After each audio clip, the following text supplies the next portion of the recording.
ప్రభుత్వాన్ని ఎప్పటికప్పుడు ప్రతిరోజు ప్రశ్నల వర్షం కురిపిస్తూ మరి మొత్తానికి తెలంగాణ జర్నలిస్టుల గొంతుకగా కావచ్చు, తెలంగాణ ప్రజల గొంతుకగా కూడా నిలిచారు. అలాంటి జర్నలిస్టు మరి తాను ప్రజల మధ్యలోకి వెళ్ళి ప్రజాస్వామ్యయుతంగా ఎమ్మెల్సీగా ఎన్నిక కాబడడం కావచ్చు, తర్వాత మరి ఎమ్మెల్సీగా ఎన్నికైన తర్వాత కూడా తన ఏదైతే జర్నలిస్టుకు సంబంధించిన ప్రజల గొంతుకను వినిపించడంలో కూడా అతను మానుకోలేదు. సో అదే క్రమంలో ప్రజలతో మమేకమవుతూ బీసీ ఉద్యమాన్ని కూడా తాను ముందుండి నడిపించే ప్రయత్నంలో అనేక ఒడిదుడుకులు కూడా ఎదుర్కొంటున్నాడు. బీసీలను ఐక్యం చేసే దిశగా కూడా అతను కదులుతున్న నేపథ్యంలో మరి ఇప్పుడు తీన్మార్ మల్లన్న కొన్ని ఇబ్బందులను ఎదుర్కొంటున్నాడు. ఆయన ప్రస్తుతం మనతో ఉన్నాడు. సో అన్న నమస్తే. నమస్కారం భయ్య. ఒక జర్నలిస్ట్గా ఉద్యమంలో పాల్గొన్నారు, తర్వాత ఎమ్మెల్సీగా ప్రజాస్వామ్య పద్ధతిలో మీరు ఎన్నిక కాబడ్డారు. సో ఎమ్మెల్సీ అయిన తర్వాత కూడా మీరు జర్నలిస్ట్గానే ఉండడానికి ఎక్కువ ఇష్టపడ్డట్టు కనిపిస్తుంది. ఎందుకన్నా? అంటే చాలామంది ఉంటారు, కొంతమంది రాజకీయ నాయకులు ఉంటారు, అటు ఎమ్మెల్యే ఉన్నా మినిస్టర్ ఉన్నా వాళ్ళకి వ్యవసాయం అంటే మక్కువ ఉంటుంది కొంతమందికి. అంటే నాకు దాదాపు ఒక 20-25 సంవత్సరాల పాటు ఈ జర్నలిజం వృత్తితో అనుబంధం ఉన్నటువంటి నాకు ప్రజల సమస్యలు, ప్రజలకి మంచి జరగాలనేటువంటి ఒక తపన ఎమ్మెల్సీగా ఉన్నప్పటికీ డైలీ స్క్రీన్ ముందుకు వచ్చి ప్రజల కష్టసుఖాలు అన్నిటినీ అసలు వాస్తవానికి ఒక జర్నలిస్ట్గా ఉన్నటువంటి సంతృప్తి ఎమ్మెల్సీగా చాలా తక్కువ ఉంటుందండి. నాకైతే నా విషయంలో ఎమ్మెల్సీ అనేది కొంతవరకు ఒక అధికారాన్ని, ఒక హోదాని మాత్రమే తీసుకురాగలుగుతుంది. కానీ జర్నలిజం అనేది ఒక బాధ్యతను, ప్రజల పట్ల నిబద్ధతను, వీటన్నిటిని అనుక్షణం గుర్తు చేస్తుంది. అట్లా జర్నలిజం అంటే ఇష్టం. అంటే ప్రతిరోజు మరీ ముఖ్యంగా ఒక రాజకీయ నాయకుడు ఒక రాజకీయ పార్టీ పెట్టి రాజకీయ పార్టీ ద్వారా రోజు 1,00,000 మందితో మీటింగ్ పెట్టాలంటే చాలా వ్యయ ప్రయాసాలతో కూడుకున్నటువంటి అంశం. కానీ నేను ప్రతిరోజు 1,00,000 మందితో మీటింగ్ పెడతాను ఆన్లైన్లో. కాకపోతే ప్రతిరోజు కొన్ని లక్షల మందితో మీటింగ్ పెట్టి వాళ్ళతో కనెక్ట్ అవుతూ ఉంటా. సో నాకు ఈ వైపు ఆన్లైన్ నుంచి ప్రజలకి కనెక్ట్ అయ్యేటువంటి ఒక ఆప్షన్గా కూడా ఇది మారింది అనుకోవచ్చు. సేమ్ టైం ప్రజల పట్ల, ప్రజల సమస్యల పట్ల ఉన్నటువంటి ఒక అంకిత భావం ఇది పదే ఇటువైపు తీసుకుని నేను ఓసారి సరే ఎమ్మెల్సీని కదా అనుకున్నా కూడా పానం లాగుతూ ఉంటుంది ఇక్కడ రావాలని, ఇక వస్తూ ఉంటా. అదొక ఇష్టం.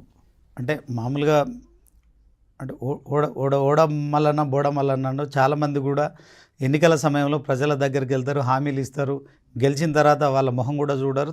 వాళ్ళకి ఇచ్చిన హామీలు కావచ్చు అవేవి నెరవేర్చకుండా ప్రజలకు సాధ్యమైనంత వరకు దూరంగా ఉంటూ రాష్ట్ర రాజధానిలో మకాం వేసి ఫైరవీల్ చేసుకునే నాయకులను చూసాం. కానీ ఒక ఎమ్మెల్సీగా గెలిచిన తర్వాత కూడా ఏదైతే ప్రజా ఉద్యమంలో ప్రజలతో మమేకం అవుతూ అదే వేదిక ద్వారా ప్రజలకు దగ్గర కావడం అనేది నిజంగా ఒక సాహసోపేతమైన నిర్ణయం.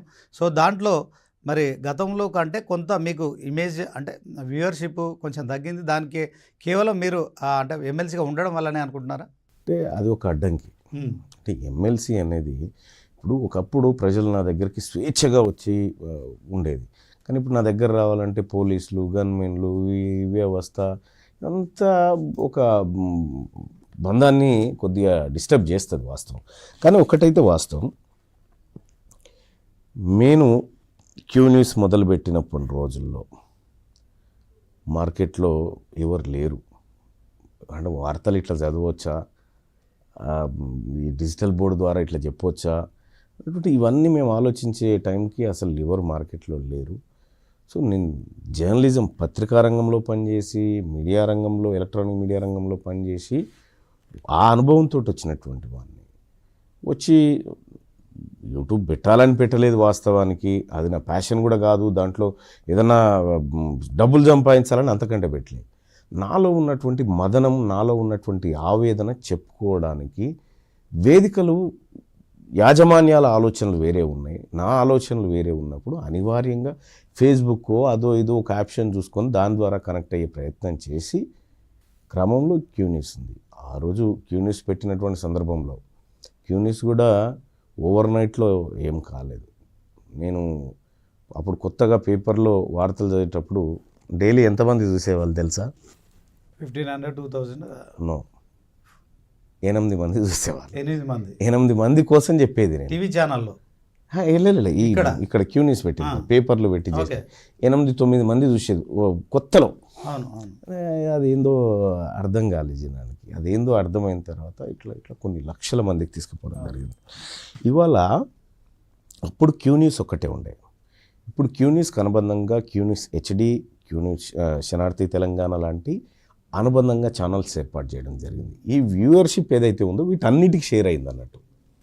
వ్యూవర్షిప్ దగ్గర కావడానికి ఇది వ్యూవర్షిప్ ఏం డిస్టర్బ్ కాలే, ఈ అన్నిటికీ షేర్ అయ్యి కొంతమంది క్యూ న్యూస్లో చూస్తూ ఉంటారు, అదే కొంతమంది శనార్థిలో ఎందుకు చేసినాం ఇవి, ఎందుకు అనుబంధ ఛానళ్ళు తయారు చేసినాం అంటే గతంలో ఉన్నటువంటి బీఆర్ఎస్ పార్టీ మా ఛానళ్ళ మీద స్ట్రైక్లు వేయించి ఛానళ్ళను క్లోజ్ చేసే కుయుక్తులు చేసినప్పుడు ఈ షెల్ ఒకటి తయారు చేయాల్సి వచ్చింది. అందుకోసం మా వ్యూవర్షిప్ని మేమే దీనికి కొంతమంది, దానికి కొంతమందికి డైవర్ట్ చేయడం జరిగింది అన్నట్టు. అట్లా మీకు అది తక్కువగా అనిపిస్తుంది.